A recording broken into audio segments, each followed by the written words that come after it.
6 shots or only 5?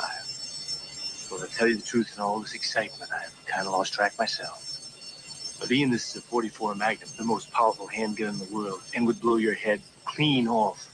You've got to ask yourself one question. Do I feel lucky? Well, do you? Shut the fuck up, okay? Shut the fuck up! Okay, man, I got a special guest today. Welcome to Rod and Censor Show. I got a special guest, comedian Tim Laws. How you doing today, sir? I can't complain. It's been a good day so far. That's good. That's good, man. I had a basement flood last weekend, shit. so all the mildew stank is out, so we're good. Okay, yeah, I know that happened to my dad. My dad's in Tennessee, so they've been flooding a lot in Clarksville, Tennessee. So I can relate, you know. I know where that's at. Man, so what got you into comedy, Tim? Spite, bitterness, spite. Yeah, just pure spite. I told everyone I wanted to do it, and they said I couldn't do it or I was never going to do it. And I just said, eventually, I was like, you know what? I know I could do it. So I did it, found out I couldn't do it, and I had to get better at it. And then I eventually got better at it. But yeah, it was purely spite.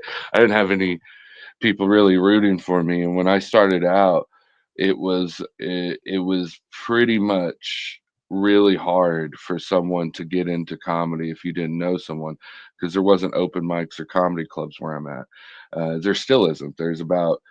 It's about 90 minutes to 3.5 hours away radius from where I'm at for the nearest comedy club. So it was really hard for me to do that. So I had to figure out alternative methods. I remember when I was looking for my first open mic, I checked in Kentucky and I found one in the whole state. And I was like, this is, and I know some of them, I wasn't looking in the right areas and stuff like that, but it's not as accessible as it was back then, I guess, almost 10 years ago. Yeah, I've been through Kentucky, Hoptown, Paducah, and well, no, they got a lot of stuff there. This was before the Caravan, the Louisville Laughs, and I'm sure they were going on, but I didn't see it. Like I was searching on Facebook, I couldn't find it. They may have been just in their infancy or stuff. This is even before the Paducah Beer Works shows that Jorge Maichayan, shout out to Jorge, does there in Paducah. So it wasn't really. I think at this time Jorge was in maybe California. I do believe, or he was moved away. He came back, so I don't know every comic's history, but I knew at that time it was it wasn't such an independent comedy market as it is now, which is there's a lot more people controlling their own fate. I think they're kind of looking at some of their idols and how they're doing comedy and trying to recreate that. Is it a good thing or a bad thing, you think? It all depends. I'm not going to sit here and say competition, good. Competition's always good in a brand. It's the quality of competition. And I'm a victim of this too. When I first started out, there was some shows I probably shouldn't have done because I wasn't ready. I didn't have the material and I wasn't really hitting like I'm hitting now. It's weird to think about it, but once you look over a career, it's only been 10 years, but you look over the career, you kind of cringe at some of the stuff in the early, or just your mannerisms, your stage, and how you knew you got laughs, but you were always missing something. And when it starts finally clicking, you're like, oh, this is where it should have been the whole time. So you kind of understand the criticisms people were given when you first started out, like, hey, this show's like this or whatnot. So I think oversaturation of independent comedy is never bad. It's just the quality of competition. If you're putting on an independent show that isn't an open mic or a showcase, I think you got to remember that.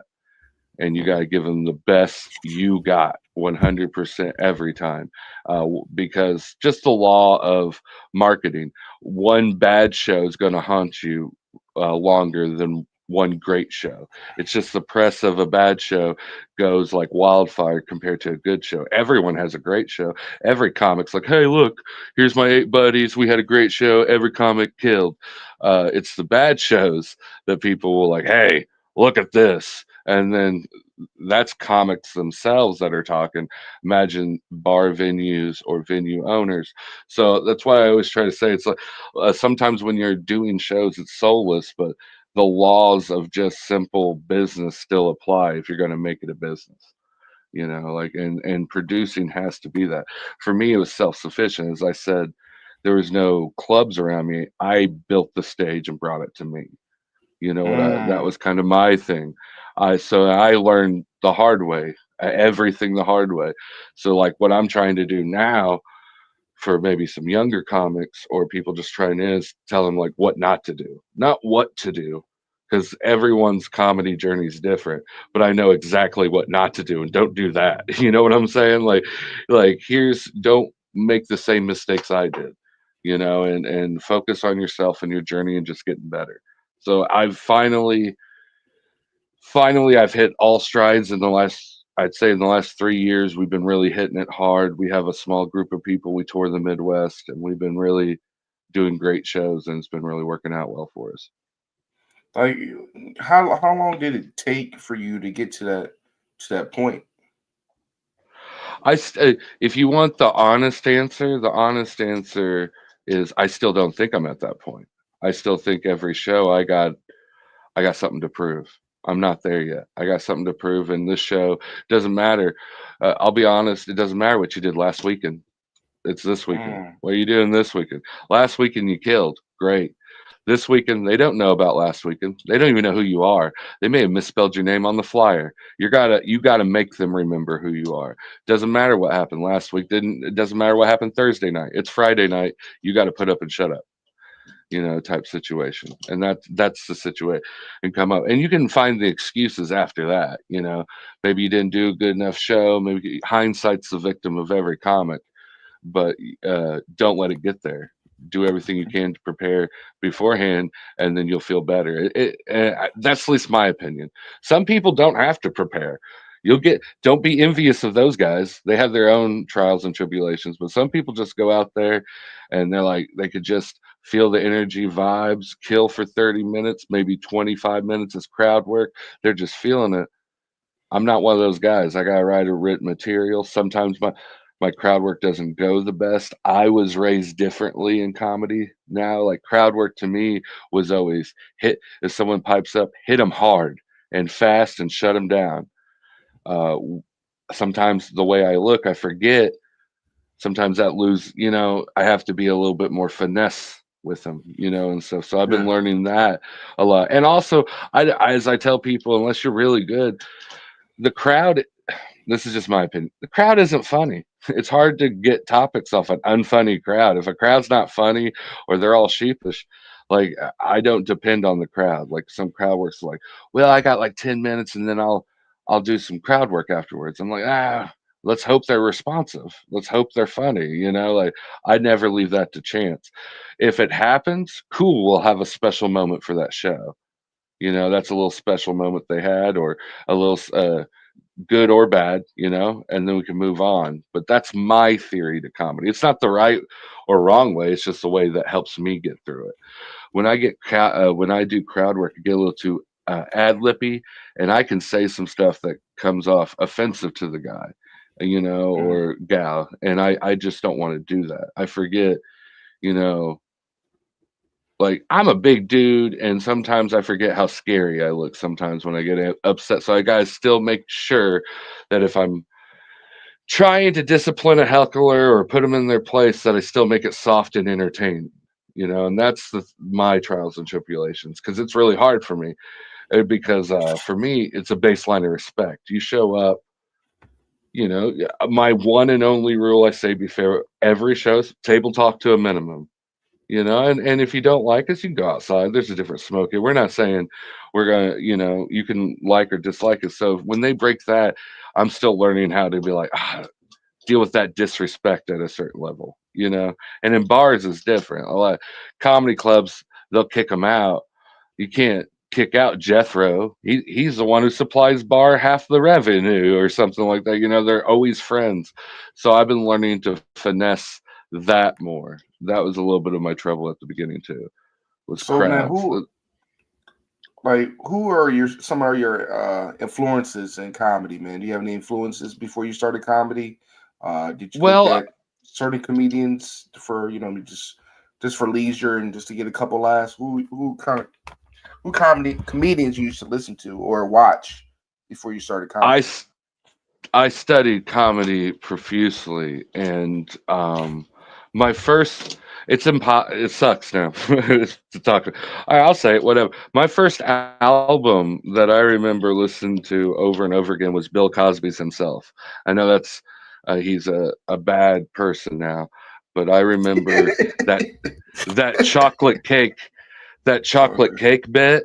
Oh my, him giving waking up early and giving all his kids chocolate cake. I could still recite it. I just thought that was perfect.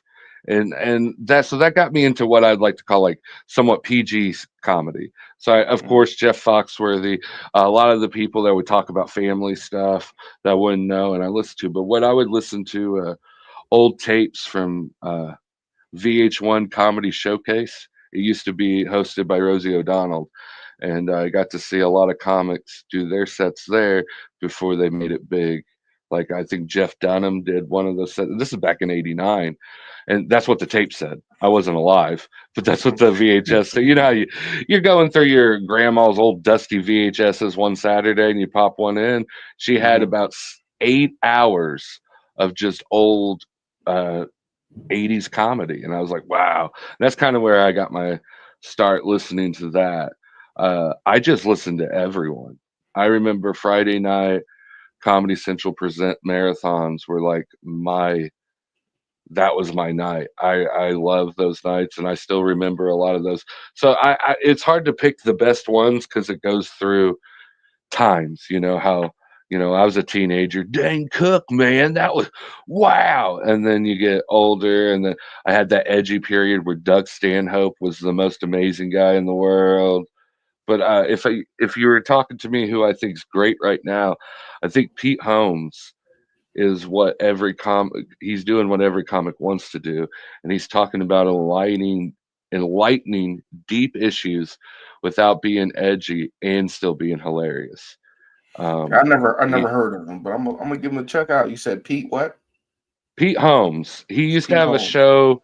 Yeah, well, one of his main TikToks, he talks about religion and how some people think there's a God and some people think there's nothing, and that's his whole premise. And it's a Okay. minute of hilarity. Like, and here's the thing, I'm talking to you on a Sunday. I'm not really religious or anything, but it's a lighting on both sides. And I think that's what every comic dreams. It's like, I want comedy to change the world and be famous and get paid. I want these people to think and laugh. I think that's all our pipe dream, like to provoke the audience to think something different afterwards. And to see that happen, it's great. And that's what I'm trying to do now. I know how to make them laugh, but I'm trying to make jokes now where I can maybe make them think something where afterwards, not change their mind or that just think, maybe leave them a different impact to them, and I'm not talking like a TED talk or anything, but just like how Pete Holmes did right there. He left an impact to me, watching that's what I'm trying to do now. And I think that's a great thing to have meaningful material, man. But it's hard to get to that. You know, what I mean, I'm only a year in, so to try to make things funny is still a difficult thing. I remember I tried to do. I had a joke where I was talking about cancer because that's how my mom died, right? And I said, man, I used to watch the Green Mile. I don't know if you remember the movie Green Mile about a big Hmm. black guy and he could heal people John and the Coffey. disease. Yeah, John Coffey. So I made a joke about that. I said, man, if I suck my mom's lip, maybe I can get the cancer out. So I'm like, it's hard to make cancer funny in the early stages. So you got to leave that to pros and gradually work yourself up to, you know what I mean, the level to make that kind of shit funny. Well, yeah, you do. And what happened, like, even with your, like, and it's hard too, because to develop those jokes, Hmm. because you almost and not one crowd is going to give you the perfect litmus test. It Nah. may be You know what I'm saying? Maybe have hit them too close. You Yeah. know, the cancer affects us all. It's hard not to. That's why I tell people, they're like, "Why can I?" I was like, because everyone deals with that once, and it's one of those tragedies, you know. So you gotta handle it with a little bit of care. But you're right. Um, one of those, but it's hard, and I'm even saying now, 10 years in, but it's even harder to develop jokes in the current comedy structure because they give you 4 minutes at an open mic or something. You know, and it's hard to go, hey guys, hey, my name is this. Let's get into this deep story about my family and to get an adequate litmus test of what's going to happen. You know what I'm saying? Like, I think there needs to, if my main critique, other than comedy clubs taking advantage of local talent, which I think they 100% do, is there's open mics need to have an increased time limit. It's hard for you to get more time in your set and experiment and spread your wings and fly and actually develop those other sets when there's zero opportunity really to get them. And when you do get them, it's almost like you have to be almost unprepared at first to do it because there's not so many. You know what I'm saying? If it's your first ever 10-minute spot, how are you going to be prepared for it? You know, like, Yeah. yeah, so I think I would love clubs to do like an open mic showcase or something like that. Summer's always a dead time. We could do something then, you know, something that gives comics an opportunity to do more than their 4 to 7. You know, like let's see what that's just my pipe dream. I'll get off my high horse about that, but It's fine, man. that I extremely believe this, man. I am on the East Coast right now. I'm in the DMV area, mainly Delaware. And I see it firsthand of the the struggle to get the opportunity to get the practice in. So I've been really reaching out to a lot of promoters about. I don't even want to get paid. I just want to get the time um to see where my material is at. I don't feel like you can get it at an open mic where you, like you said, to test it because there's a lot of comedians at an open mic. They're not going to give you a fair I judgment of your material. I'm also extremely jaded comic, so I will also quote the great Bernie Mac. The last thing you want to do is tell a joke in front of a group of comedians. I believe that wholeheartedly. The last thing you want to do is really work hard on this joke and then open it up at an open mic full of a crowd of 10 comics that are working on jokes too. And then that one word tags, you're like, oh, and then you see all those heads tilt in the audience and they go straight through their notepad and start make notes. You're like, oh no, don't do. So next week everyone's doing a piggyback on your joke, trying to perform it or do it better. And it's just, that's the competitiveness that makes scenes toxic and all that stuff. I wish it wasn't part of it, but when everyone's fighting for a limited spot, that's going to happen, and it happens. I am in the Southern Illinois, so St. Louis, that happens pretty consistently. I'm not saying it's good or bad. I'm just saying that's the business. Just like if you're in an acting, you know, someone's going to take a little bit from this actor and this actor to get the part. That's we can't. That's the thing I'm learning. You can't be mad about it. You can't. It's part of the business. Be aware of it, learn from it, get better, but don't get mad about it. That's wasteful energy.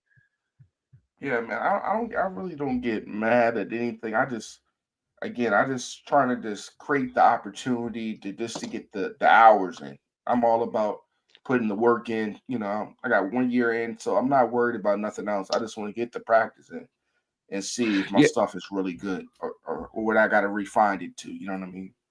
yeah. The first year for me, I had the benefit of knowing how to write a joke decently to begin with. So it was all about stage presence and mannerisms and being able to talk clearly. A lot of the other stuff that goes into it, a lot of people don't understand.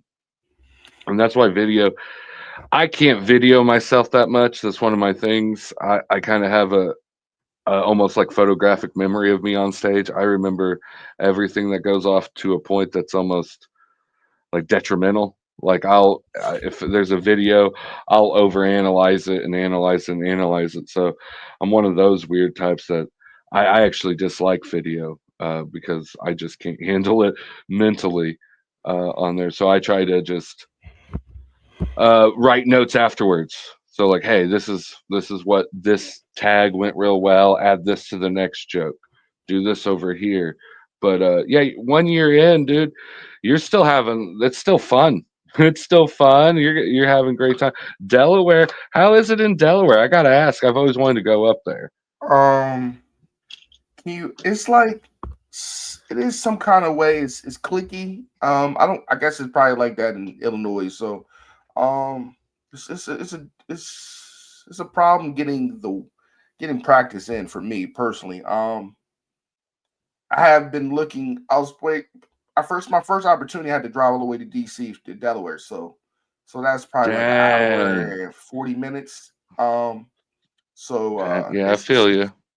so you ain't gonna get the love where you're currently at necessarily. You got to work and hopefully they give you a look. I got a look one time at a showcase at in Delaware, but it's been pretty dry here. So I've just been trying to create opportunity for myself, man. I did a show. I did like a bringer competition show. I did it went pretty well. But overall, man, I just been had to go wherever I had to go. I drive an hour just to get the mic time. You know what I mean? I'll tell you what. I'll tell you a thing I did because I invested in $300. It seems kind of high now. You could get it for cheaper, and you get a pretty quality powered PA system Mm-hmm. where you can pop up and do a comedy show anywhere. A lot of people are going to tell you need a backdrop and lights. That makes the overall package look good, but you don't need it when you first come out because most bars you go to, it's going to be impossible to set up great lighting. Bars aren't known for lighting, so like it's going to be really hard unless you have a whole giant $1,200 rig. And we're comedians. We're all traveling in a car together eating gas station pizza afterwards. We ain't got room for that. So you get with a little light, maybe a small backdrop, and you do shows. What I did was I did a competition. I gave out money, and then the best out of that competition, I pulled aside and said, "Hey, how do you about feel doing some other shows?" Because I used that competition was really just, if you didn't know, a resume, a competition to see who can travel to my area and who can perform the best. And these best guys, I'm going to try or gals. Sorry, it was just best people. I'm going to grab and see if they want to work and do an independent show. Once you get the independent show, then you market it to bars. Say, hey, I got these comics. Boom, boom, bada. But there's a few things you can do and producing shows to make money. You can go for a door deal, which a lot of people have, or you can ask for a lump sum up front, and that means you get guaranteed money. But then you can tell there's more kicks, back ends. It gets a little boring, but at first you just say, "Hey, a local bar, like, dude, I'd love to do this," and you just start there. You build a resume, one bar, next bar, boom. That's how I started five, and now I'm up to 500 shows in 300 different venues in 10 states. So, That's good, man. well, yeah, you just got to build it. Once you feel confident, then you go where you can travel, and you got a crew that are funny. It's easier to mark and feel good, and just because I hate to say it, it's still comedy's a product, but you'll be like, you won't feel that way because you're like, dude, these guys are funny. And I'm hilarious. Just give us a moment, and we'll knock it out of the park. When they do, the success builds. And it's especially good in areas where there's not too much comedy. Everyone wants to laugh. The problem is they just don't know how to do it. As I said, they don't know how to start up a show, or they don't know where the next show is. And if you go into a town that's never had a comedy show and put up like two flyers, hey, free comedy show, you're bound to sell out. It's an entertainment thing. People want to see it. And if you do good, they'll give you the key to the city. You'll be surprised. Mm, If you do really good, you'll be surprised. They'll offer up their cousins. Here, go ahead, have fun. Like, that's a funny man right there. Go please him. So like, it's weird, but like comedies, everyone wants to laugh. We just a lot of places I go to, that's the first comedy show they've ever been a part of. They've never went mhm. live because they're in an area like me. It's too far away. Why travel? Why spend $20? Why do this? So you can bring them entertainment they're looking for, and it just builds from there, man. It takes a small investment, but once you get in there, you learn keys about marketing and flyers, and then you're off on your way, and you're basically a one-man show. How on a very small scale, how Louis C.K. and the greats are doing it now. They're not depending on comedy clubs to book them. They're going out there saying, "Look at what I did. Look at my resume," and booking themselves, selling their own. What was that?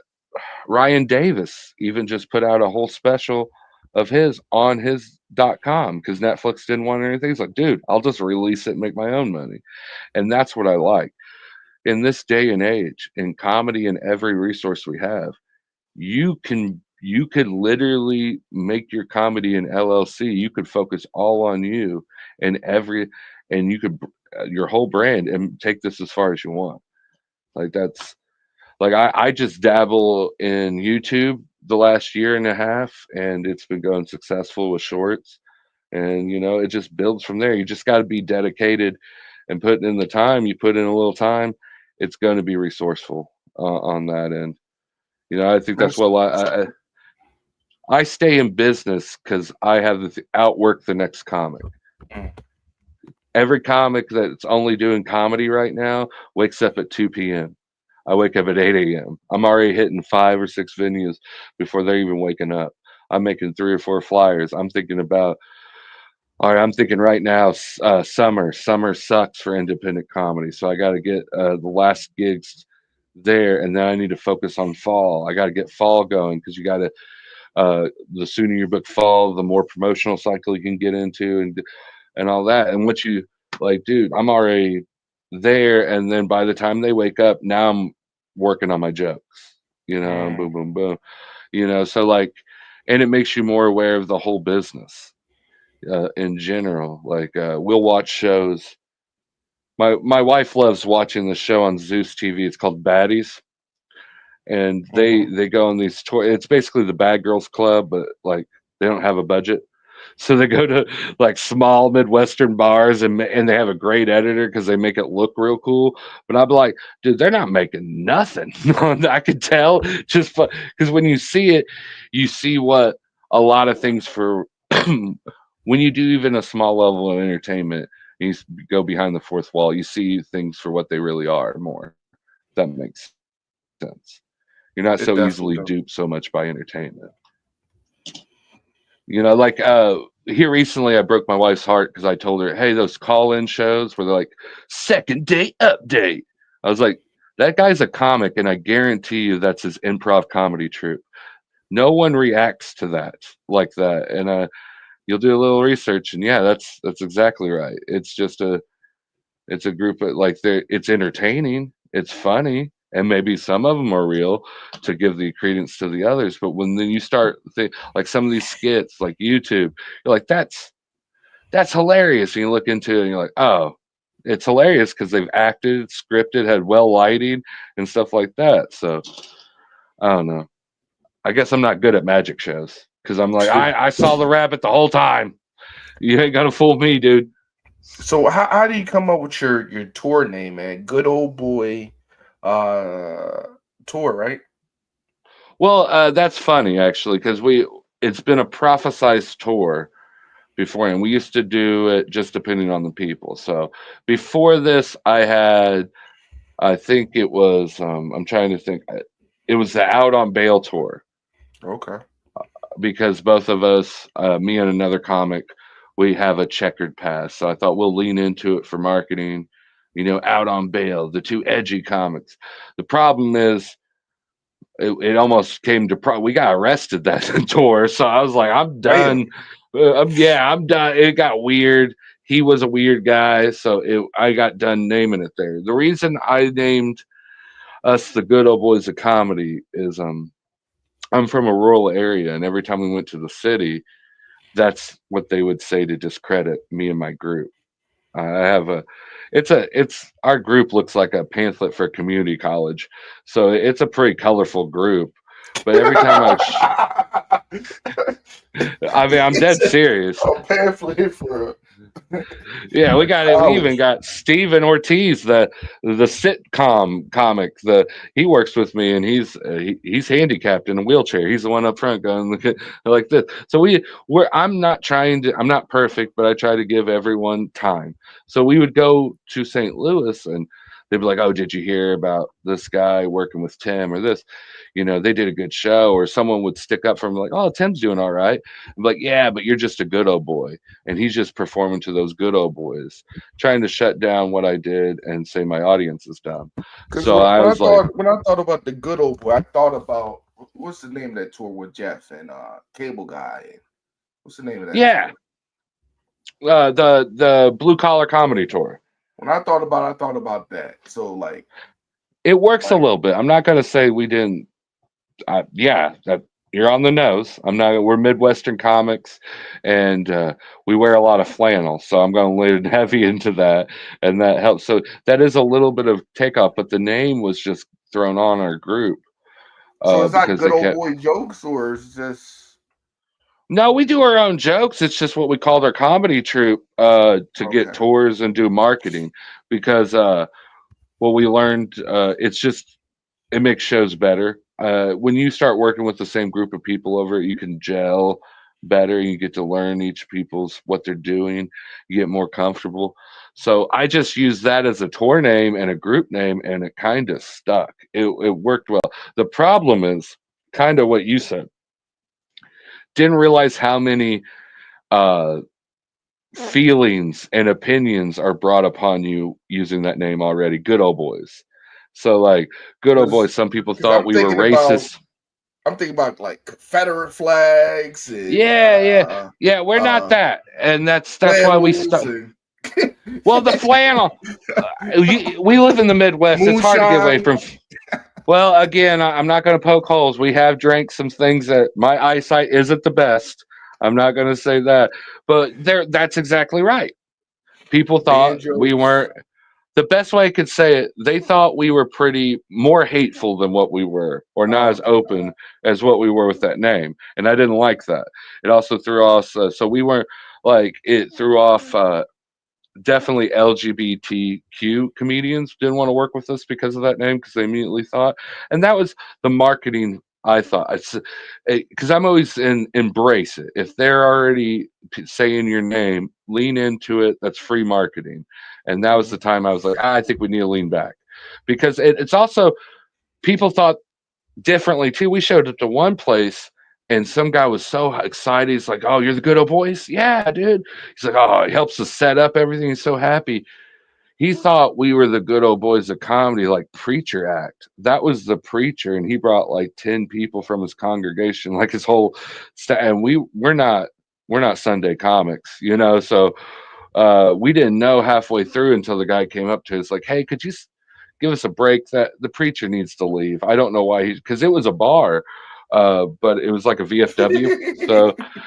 So the whole time, and that's when I realized, good old boys. He thought we were like legit because of the marketing. I put our head on the Beatles in a black and white photo. I superimposed that. He thought we were like, I don't know. He assumed we were really good, like God fearing men. We were going to talk about just, gosh darn it, this dog of mine and stuff. And I think I ruined Frosty the Snowman for him because he didn't. That was on above the bar, and he just looked at it and kept sneering at me. And I was like, "What? There's such a weird vibe because you would tell a joke, and the whole back would laugh, but the front church people would just get real upset, so they would stop laughing. Like, oh, oh." I'm like, what's? It's okay to laugh. It wasn't that was their preacher, and he was judging them at the time. So I was like, okay, this makes sense. Small town there, but yeah. But that was actually not even that bad a show. But that just showed some of the problems with the name. So we changed it to a pun on my last name, the Lost Comedy Tour. So we still have the group, but we disbanded the group because we feel like it was the name wasn't the best. It wasn't helping anymore. If that makes sense. Yeah, man. You know what I mean? Just growing up south, man, down in Tennessee for 8 years, I was like, yo, good old boys. I wonder how this was Well, accepted. You know what I mean? Because we yeah, well, that we've gotten shows in Tennessee many times. It works out. It's just it good or bad, it brings too much unwanted feelings to our show. Yeah. So that's why we got rid of it. We still use it as in association, so like because it's still getting some traction. It still has a hub for all of our stuff, all four of us. Okay. But we decided we're gonna all go on independently because good old boys now we're beyond it. Like I'm 10 years in, I'm doing my own stuff. We still all work together, but we're all wanting more, and I think we've Okay. done that. Like we've all worked. I've worked my way up to about 60 minutes, and then That's I've good. let the other ones get up to about 20 to 45. So we got a feature and three other headliners. So we actually rotate out headliners where we go and stuff. I don't like that notion. Oh, three headliners mean no headliners.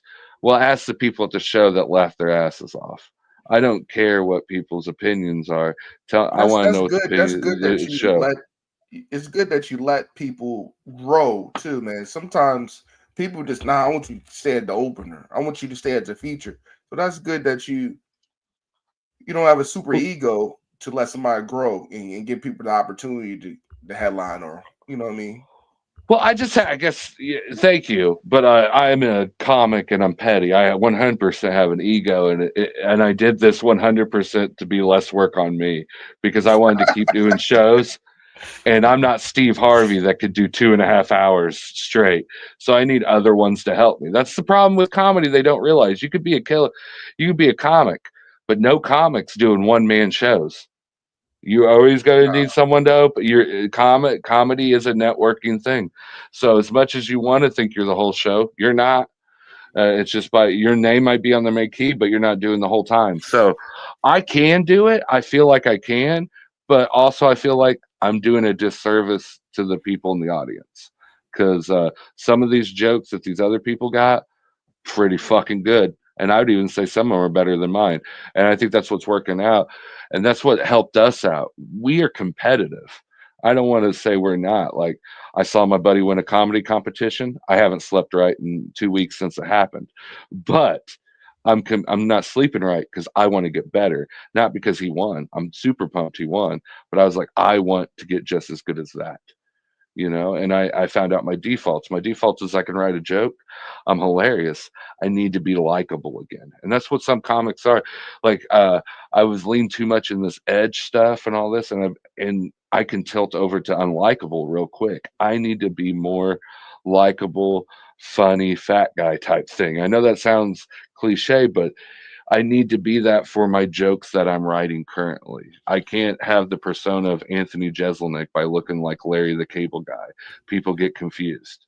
You know what I'm saying? Like, And, so and I agree with you on that because you know me. I learned that like I said, I'm a baby still in it, and I realized embracing the fat guy role and the self-deprecation and you can add a little bit of edge as long as you put that in there in the beginning and they be more accepted, you know what I mean, to the jokes. As long as you put a little self-deprecation, then you can put a little edge in it, you know what I mean, within your jokes.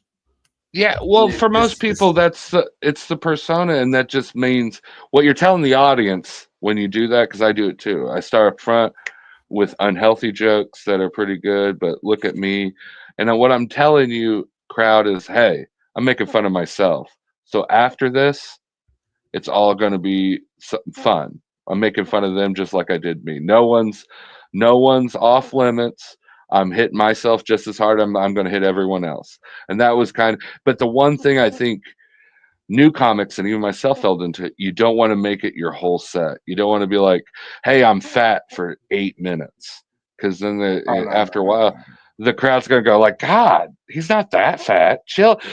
It's gonna turn on you, and they're going to get more like uh unsympathetic or more sympathetic. They're not going to be laughing. Is And the main that's point. why that's what I did. I said, man, I want to work out, but I'm banned from playing fitness because I was stealing all the pizzas. And you know what I mean? And people say, oh my God. Because everybody can remember when Planet Fitness had free pizza.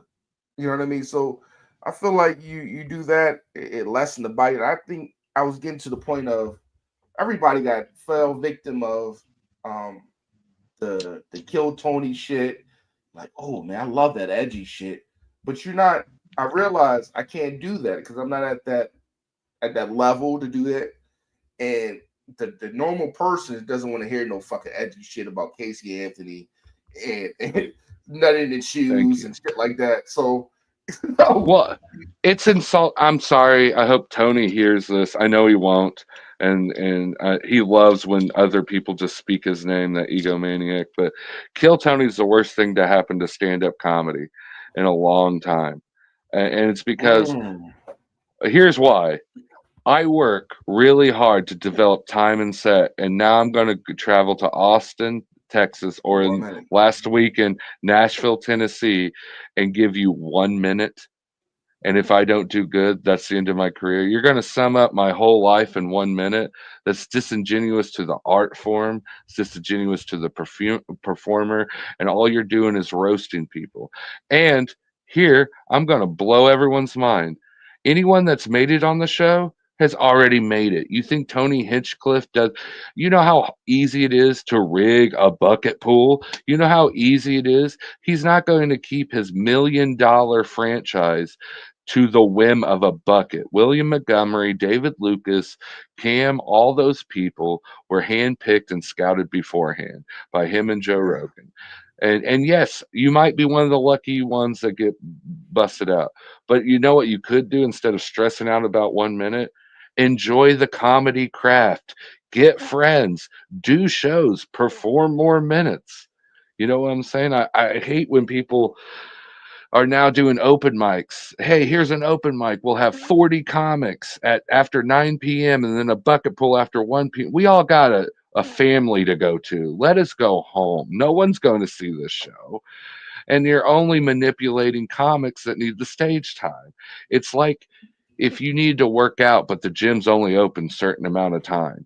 That's what comedy is when you first started out. You need to work out all the time, and you're going to take out any chance you get. But they have bank hours at the comedy gym. They're just, and we're closed. We were open. Now we're closed. Hey, who are you? Well, we've already got our 15 people, so we're closed. So it's like, that's the thing that gets me. I think there's so many great comedy minds that we haven't heard because of that system weaning them out. And I'm even more glib. I tell new comics, I do a house on them. When we're at an open mic and there's something, they're like, oh, there's a bunch of new people. I'm like, look to your left, look to your right, and then look at yourself. Chances all three of you won't be here after August because comedy destroys That's how you can tell if you're going to be a comic, if you can make it through summer. You can make it through the dog days of summer when there's no gigs and everyone's fighting for that one spot. And those long, and you contemplating if you still have it, the dried emails, the dried DMs. Comedy does in the summer gets a little depressing. And if you can make it through that and you stay committed to the craft, chances are you'll stay for more summers after that. But summer, July, June, and August is where people are like, whatever. And I'm like, yeah, that's the So hot heat of the summer will definitely wean the people out. so have you been in the business of I know it's a lot, it's a big thing up here, man, where people book people just to get booked on their other person's show. Is that a thing where you at? Well, I assume it's a thing, but it never worked for me. As me being an outsider, that's why I first did shows. That was the theory. Mm, I do shows here in the Midwest, give them a good show when they have a show, because I would be getting people that were comic producers. Well, on my shows, they would hit me up. The problem is they never hit me up, and if they did, they would pull this. Hey, you're a comic producer like me, right? You know how hard it is to pay the comics. We'll get you next time. I've gotten I would always get that type of excuse or something like that. And it was I'm not saying I deserve money, but it's really hard not to feel a certain way when you literally see like they're villains, cartoon with bags of cash. Oh, and they're like, oh, yeah. Tim's there. Well, you know how it goes, Tim. This is our rent money. I'm like, what? I didn't think about that when my light bill was due. I still paid you. You know what Yeah. I'm saying? So it gets a little. That's when you learn the ethics of business, and this is what I tell people: is no one's ever going to get your back. You can never assume when you book someone that they're going to book you. Just book them because you're of the quality of the show for the people. Always think about the crowd. The crowd buys tickets. Comics call you up and ask for free beer chips and a free ticket to the show.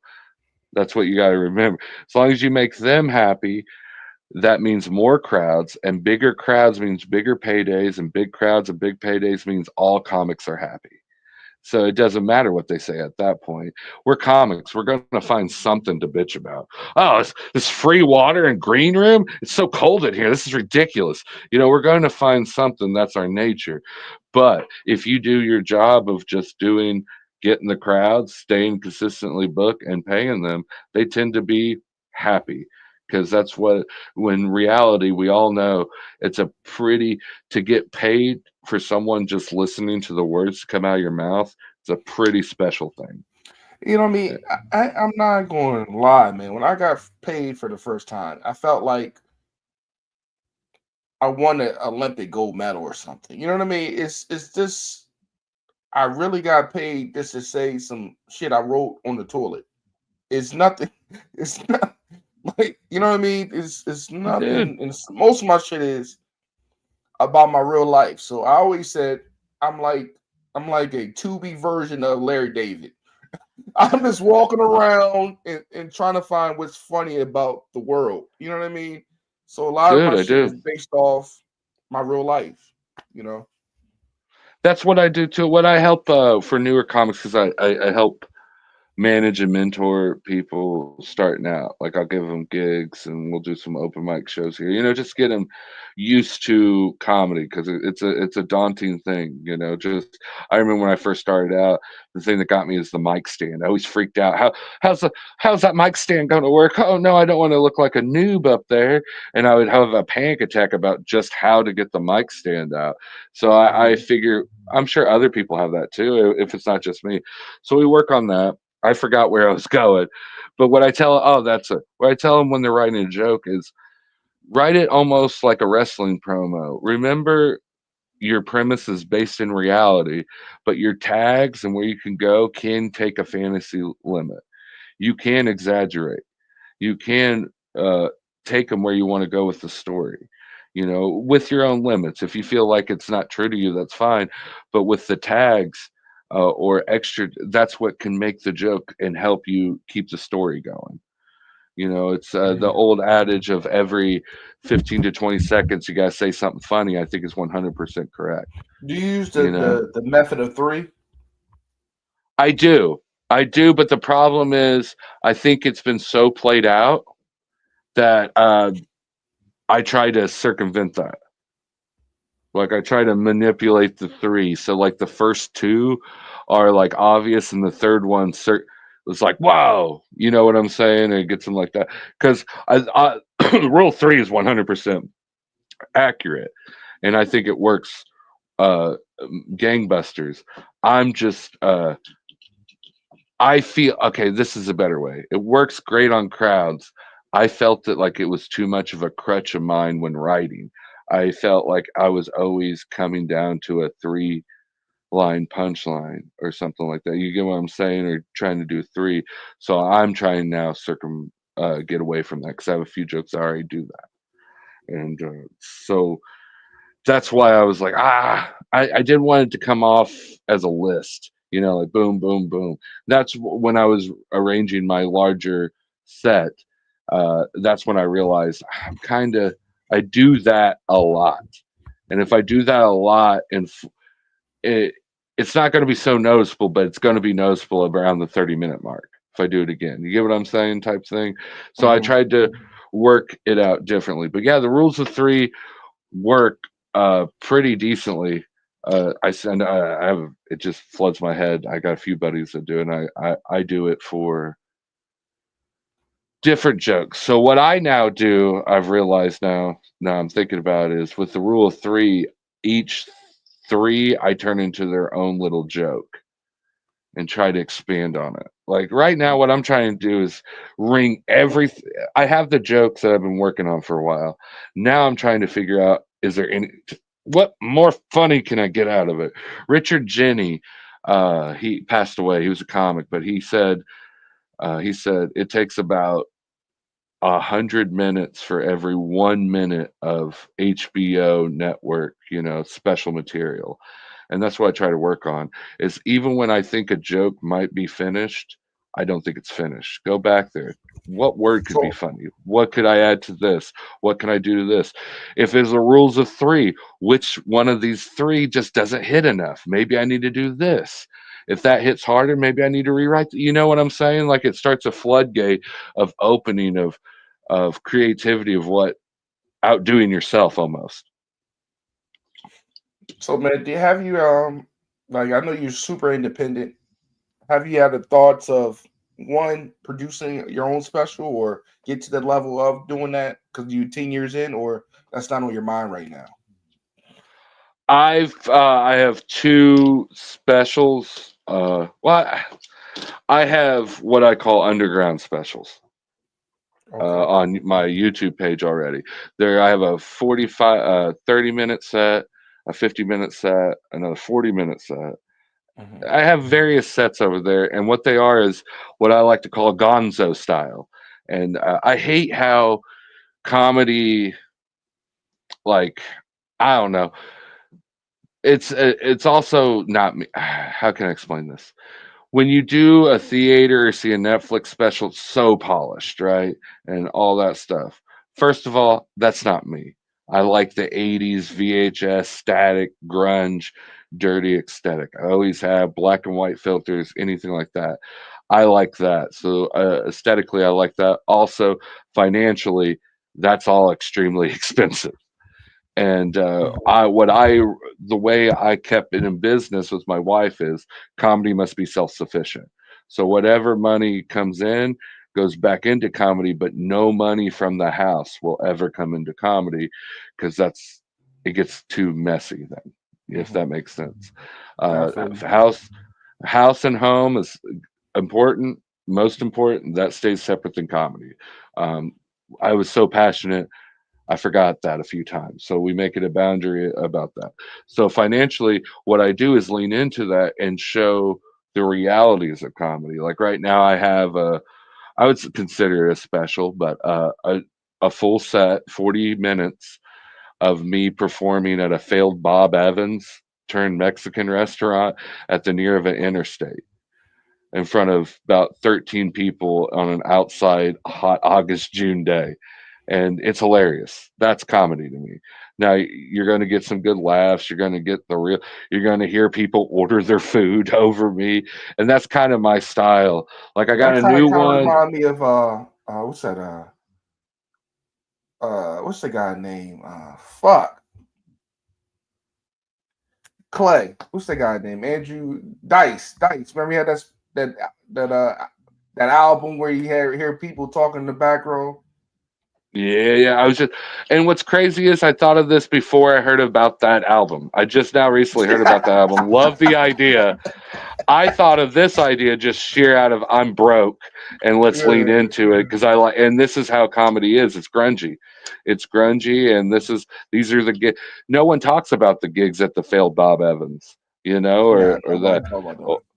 no one talk I have one special where I'm performing at a bar in Tennessee and I'm 40 minutes in and about minute 15 you just hear the bar go, we're done, and they just talk louder and louder and louder. And you see me stay in the pocket and entertain a few folks. The last one I have up there is probably my best one. It was a former comedy club. I got to go and headline there, and I set up a camera. So that one's really funny. I'm making shorts out of it, but I don't like that polished stuff. I like the Andrew Dice Clay, not the material so much, but you had to be there. I was more of a Dennis Leary guy, which means I was really a Bill Hicks guy, but I just didn't know who Bill Hicks was at the time. So, but I was big Dennis Leary dude. So, but I love who's like that aesthetic.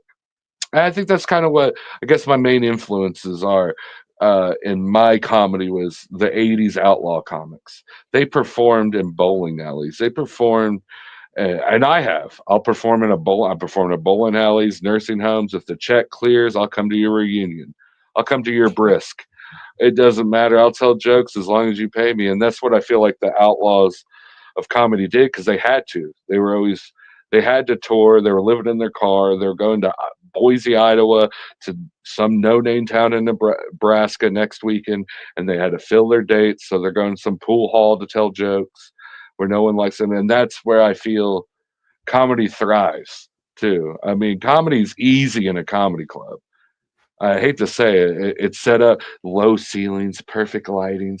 Shh, be quiet. Oh, there's no TV on. You know how many TVs are on when I perform? I got Detective Stabler and Benson from Law and Order staring at me through my whole set. And then a football game over here, and you could ask. I love comics that come in. Hey, ask the bar owner to turn it off. We can, but can you just be funnier than the TV? Because these bar owners get real mad. Like that's That's keeping the people in there, man, to keep on drinking the you all game. right. So, we are, yeah. Well, Bob comes in here. He really likes Law and Order.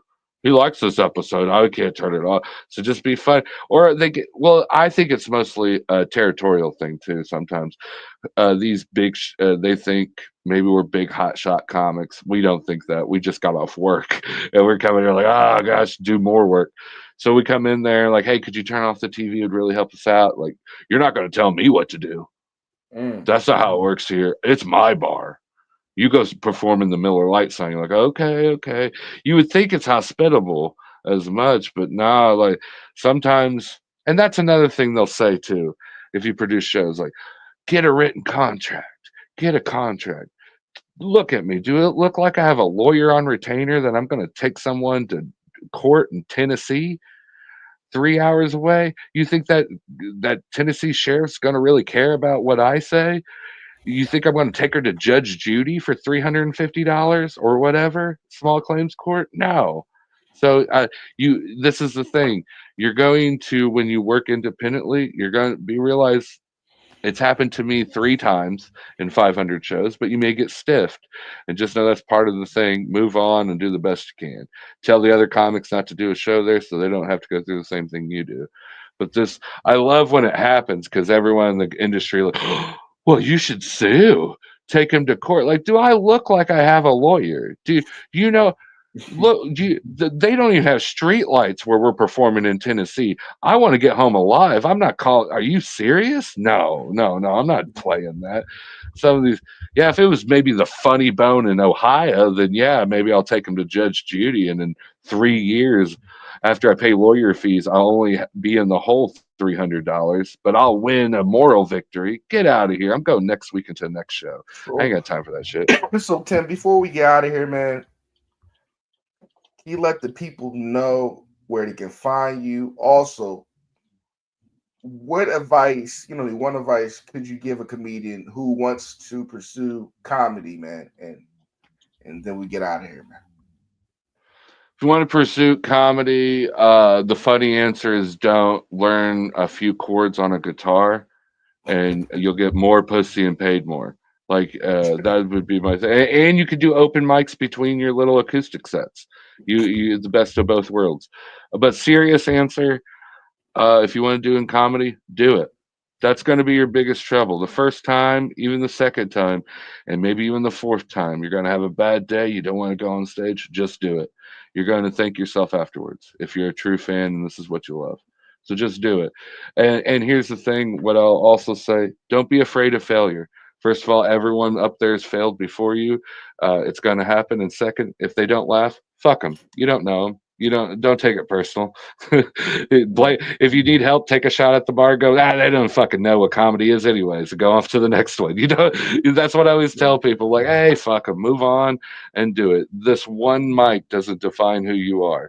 The series of way you make people laugh and how you treat people do. You can find me on Tim Loss Comedy or Lost Productions on Facebook, on Tim Loss on YouTube, and Tim Loss 87 on TikTok.